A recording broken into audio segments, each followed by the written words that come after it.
Praise God. परमेश्वर की स्तुति हो। I'd like to turn to the book of Hebrews chapter 12. हिब्रानी 12 में जाएंगे। हिब्रानी 12, Hebrews chapter 12 verse 1. हिब्रानी 12 वाक्य 1। Therefore, since we have so great a cloud of witnesses surrounding us, let us also lay aside every encumbrance and the sin which so easily entangles us, and let us run with endurance the race that is set before us, fixing our eyes on Jesus, the author and perfecter of faith, who for the joy set before him endured the cross, despising the shame, and has sat down at the right hand of the throne of God. हिब्रानी 12 वाक्य 1 और 2। इस कारण जबकि गवाहों का ऐसा बड़ा बादल हमको घेरे हुए हैं, तो आओ हर एक रोकने वाली वस्तु और उलझाने वाले पाप को दूर करके वह दौड़ जिसमें हमें दौड़ना है, धीरज से दौड़े और विश्वास के कर्ता और सिद्ध करने वाला यीशु की ओर ताकते रहें, जिसने उस आनंद के लिए जो उसके आगे धारा था, लज्जा की कुछ चिंता ना करके क्रूस का दुख सहा और सिंहासन पर परमेश्वर के दाहिने जा बैठा। So what I noticed here in verse 2 was, fixing your eyes on Jesus, the author and perfecter of faith, who for the joy set before him endured the cross, despising the shame, and has sat down at the right hand of the throne of God. तो यहाँ पे मुझे वाक्य 2 में ये बात छुई कि प्रभु यीशु जो हमारे विश्वास के कर्ता और सिद्ध करने वाले हैं, उसने वो आनंद के लिए जो उनके सामने रखा गया था, क्रूस को सहा और उसके रिलेशन में जो लज्जा है उसके बारे में चिंता नहीं किया। So I'd like to give an example of it in my own life. तो इसका एक उदाहरण मैं देना चाहता हूँ खुद के जीवन से। About 3 years ago, I was quite overweight. तकरीबन 3 साल पहले मैं बहुत ज़्यादा मोटा था। So I started going on a diet. My brother gave me a diet and I started going on a diet. तो उस समय फिर मैं कसरत और डाइट वाइट चालू किया। So at that time I was not so much exercising, but I was just on a diet. तो मैं सिर्फ डाइट करता था लेकिन कसरत नहीं करता था। And by that I lost quite a lot of weight. और ऐसा करने से मैंने काफ़ी वज़न घटाया। But then I got stuck at one point, and for more than 1-2 years I was stuck at one point of weight and I was not able to lose further. और फिर मेरा वज़न एक सीमा तक आया, फिर उसके आगे वो नीचे जा ही नहीं रहा था। तकरीबन 1-2 साल तक उसके नीचे जा ही नहीं रहा था। Then again I started taking my diet seriously and I started exercising and doing cardio and weights also. फिर थोड़े समय के बाद मैं फिर से डाइट रखने लगा और इस बार मैंने कसरत भी शुरू की। So this time, by the grace of God, I was able to lose weight much faster and much more effectively. तो इस बार परमेश्वर के अनुग्रह के कारण मैं और ज़्यादा वज़न घटा पाया और जल्दी। So I have not reached my ideal weight yet, but I am on my way to reaching my ideal weight. तो मैं अभी तक वो वज़न तक नहीं पहुंचा हूँ जहाँ पे मुझे पहुंचना है, लेकिन मैं बहुत जल्दी पहुंच जाऊँगा। But I remember in the early days of my dieting, whenever I used to go to my office and other people used to eat so good food, I used to feel so tempted to even look at that food and then just think about that food. तो शुरुआत के दिनों में जब मैं diet करता था, मुझे याद है कि मैं अपने दफ्तर में जाता था और वहाँ पे लोग बहुत ही अच्छा खाना खाते रहते थे और वो खाने को देखकर मुझे भी मन करता था कि मैं भी खाऊं। But I used to think that, if I don't do this, at that time I was thinking that will I be able to lose weight? I've tried so many times and so far I've not lost weight. Will I be able to do that? But I said, no, I want to lose weight. तो उस समय मैं सोचता था कि क्या मैं अपना वज़न घटा पाऊंगा। मैं इतने टाइम से कोशिश कर रहा हूँ लेकिन वज़न कम नहीं हो रहा है। तो ये लोग सब लोग खा रहे हैं, मैं खा नहीं रहा हूँ, तो लेकिन क्या इस सभी के द्वारा मेरा वज़न कम होगा कि नहीं। But as I stuck to it, every day as I stuck to it and I started doing it regularly, I started losing weight and I started seeing the joy of my losing weight. और लेकिन मैं डटा रहा, मैं वहाँ से पीछे मुड़ा नहीं और फिर थोड़े समय बाद मैं देखने लगा कि मेरा वज़न कम होने लगा और वो वज़न कम होने की खुशी फिर मुझे मिली। Then I started enjoying that. I did enjoy it, but I started saying that, okay, I look at myself in the mirror in the weighing scale on a Sunday, and if my weight is less, then I'll get that joy. I have lost more weight. तो ये कसरत या diet करने में मज़ा नहीं आता था, लेकिन हर रविवार को जब मैं अपना वज़न चेक करता था और अगर मेरा वज़न कम होता था पिछले हफ्ते की तुलना में, तो मुझे खुशी मिलती थी। And after started exercising, I used to get very tired after exercising. I used to get very sleepy in the office sometimes. और कसरत करने की वजह से मैं कई बार थक जाता था, दफ्तर में भी मुझे नींद जैसे आता था। But my brother has to tell me, you continue to do it. Once you are habituated, then you'll not feel sleepy also. लेकिन फिर मेरा भाई मुझसे कहता था कि तुम करते जाओ, एक बार तुम्हें आदत पड़ जाएगा, फिर तुम्हें नींद नहीं आएगा.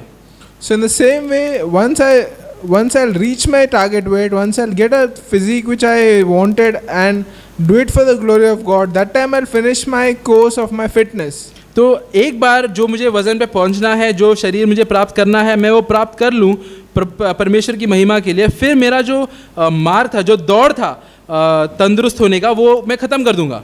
And that time I can say that I have finished my course, I have finished my course of being fit, and now I can just remain fit and maintain myself only now easily. फिर मैं बोल सकता हूँ कि हाँ, ये जो मेरा दौड़ था, ये जो मेरा कार्य था तंदुरुस्त होने का, वो मैंने ख़त्म कर दिया है, अब मैं बस उसी को बनाए रखूँगा.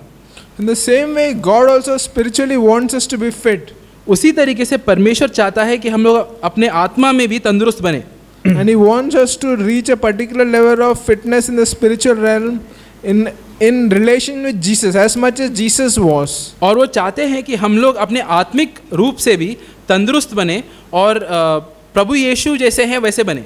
So Jesus, He was the perfect example before us. He endured every trial, every temptation perfectly. तो प्रभु यीशु हमारे लिए सबसे सिद्ध उदाहरण है. हर एक परेशानी, हर एक मुश्किल का सामना उन्होंने एकदम सही तरीके से, सिद्ध तरीके से किया. What was the joy set before Him? Fellowship with the Father, sitting at the right hand of the throne of God. तो उनके सामने ऐसी क्या वो आनंद की चीज़ रखी थी? वो था परमेश्वर की संगति और परमेश्वर के दाहिने हाथ बैठना.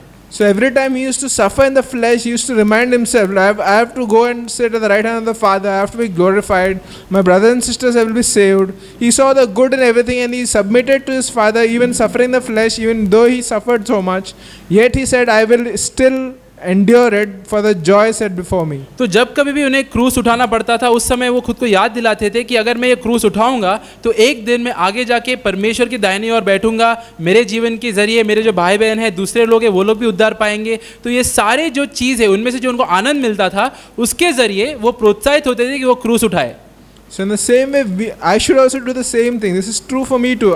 Whenever I see a thing where I'm going to suffer, whenever I see that there's something in which involves suffering in my home, work or office, I must say there is a better thing ahead of me. I just will lose more weight spiritually. तो जब कभी भी मेरे सामने भी क्रूस उठाने का मौका आता है और मुझे ऐसा लगता है कि मुझे भी दुख उठाना पड़ेगा, तो उस समय मुझे खुद को याद दिलाना है कि आगे, इसके आगे जाके, इसके अंत में एक आनंद मेरे लिए रखा है, और वो आनंद को प्राप्त करने के लिए ये जो कसरत है, आत्मिक कसरत मैं करूँगा. See, faith is, fat is like pride, Fat is like spiritual pride. तो मोटापन जो है वो आत्मिक घमंड के जैसा है, समान है. I am not insulting anyone of you. I'm just saying in an example, just an example. मैं बस उदाहरण के तौर पे दे रहा हूँ किसी को. So what I'm saying is, when a person is fat, he looks very big. He looks very huge and very strong. तो इसका मतलब क्या है कि अगर कोई व्यक्ति मोटा रहेगा तो वो दिखने में बहुत ही तगड़ा लगता है. But he cannot lift any heavy weight. He cannot run for long. He'll get pant and he can even get a heart attack also. लेकिन वो असल में तंदुरुस्त नहीं होता. वो कोई भारी चीज़ उठा नहीं सकता, ज़्यादा देर तक भाग नहीं सकता, उसको दिल का दौरा भी आ सकता है. But once he starts exercising regularly and building up muscle, and then he loses his fat, then his pride gets more and more less and less. लेकिन एक बार वो कसरत करने लगता है, वो और तंदुरुस्त बनता जाता है, फिर वो उसका जो आत्मिक घमंड है वो खोने लगता है. And faith is like muscle. और विश्वास जो है वो मसल के जैसा होता है. The more you build it, the more you can do in this faith realm as Jesus did. जितना तुम उसको और बढ़ाओगे, उतना ही फिर तुम और कार्य कर पाओगे प्रभु यीशु के जैसे. Because Jesus submitted to the Father, he could move mountains through faith. और क्योंकि प्रभु यीशु परमेश्वर के अधीन थे, इसलिए विश्वास के द्वारा वो चट्टानों को भी हिला देते थे. So as we submit to the Father and as we lift more and more heavy weights in the spiritual realm, we'll be able to lift much better mountains than we are lifting now. तो अगर हम लोग परमेश्वर के अधीन रहेंगे विश्वास में, और विश्वासी रूप में, हमारे आत्मिक रूप में हम लोग और वजन उठाएंगे, तो हम लोग बड़े बड़े महान कार्य कर पाएंगे हमारे जीवन में भी परमेश्वर के लिए. It's a process. It doesn't happen overnight. It's every day one step at a time. Every day one step closer, more and more every day. तो ये एक प्रक्रिया है, ये एक साथ तुरंत नहीं होता है. हर रोज एक एक कदम हमें आगे बढ़ाना पड़ता है. But on the final day, if we are faithful, we'll be exactly like Jesus, as fit, as spiritual, as godly as Jesus is on the final day. लेकिन हम लोग अगर विश्वास योग्य रहेंगे तो अंत के दिन में हम लोग आत्मिक रूप में एकदम तंदुरुस्त रहेंगे। इसका मतलब यह है कि हम लोग एकदम प्रभु यीशु के जैसे बन जाएंगे। And when I used to diet, and sometimes occasionally when I used to break my diet, I used to feel very bad. I used to feel as oh, I broke my diet, it's no use. But I didn't give up. I said no, I want to lose weight. It doesn't matter if I cheated now. I'll again go and again I'll stick to my diet. I'll not give up on my diet. और जब मैं diet करता था और कोई दिन अगर diet छूट जाता था और मैं कुछ चीज़ खा लेता था, फिर मुझे बहुत बुरा लगता था कि मैंने डाइट तोड़ दिया, अभी क्या होगा ये वो। लेकिन मैं फिर भी मैं डटे रहा, मैं पीछे नहीं हटा और मैं फिर से डाइट में लग जाता था। So in the same way, even if you fall into sin, don't give up. Don't say that okay, I'm not fallen now. What's the use? No. Repent, cleanse in the blood of Jesus Christ, be cleansed in the blood of Jesus, and come back to God, and come back, say, Lord, I want to be like Jesus, as spiritual as Jesus is, and I want to completely become like Jesus, no matter what. उसी तरीके से अगर तुम पाप में गिर जाते हो तो निराश होकर वहीं पे मत बैठे रहो, वापस उठ जाओ और बोलो कि परमेश्वर तू मुझे मेरे पाप से शुद्ध कर, मुझे तेरे जैसे बनना है। So this is what I want to say. Praise God. परमेश्वर की स्तुति हो।